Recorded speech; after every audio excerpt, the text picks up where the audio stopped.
শ্বশুরবাড়ির সবাই তোমাকে অপমান করছে, তোমাকে ছোট করে কথা বলছে, কিন্তু তোমার প্রাণের প্রিয় স্বামী একদম চুপ, তোমার পক্ষে কোনোই কথা বলতেছে না।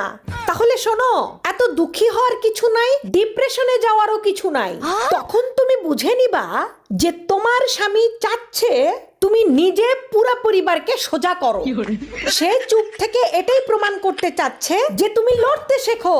কতদিন আর স্বামীকে বলবে আমার পক্ষ হয়ে কথা বলো, আমার পক্ষ হয়ে কথা বলো, আমার অবস্থান শক্ত করো সংসারে, ঠিক আছে?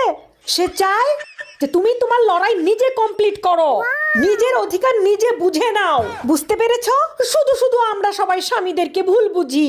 শ্বশুর বাড়িতে যখন কেউ এরকম অপমান অপদস্থ করবে, সমস্যা ঝামেলা করবে, স্বামী চুপ থাকা মানেই স্বামী তোমার পক্ষে। সে চাচ্ছে তুমি আত্মনির্ভরশীল হও, নিজের অপমানের জবাব নিজে দাও, নিজের সমস্যা নিজেই সমাধান করো। তার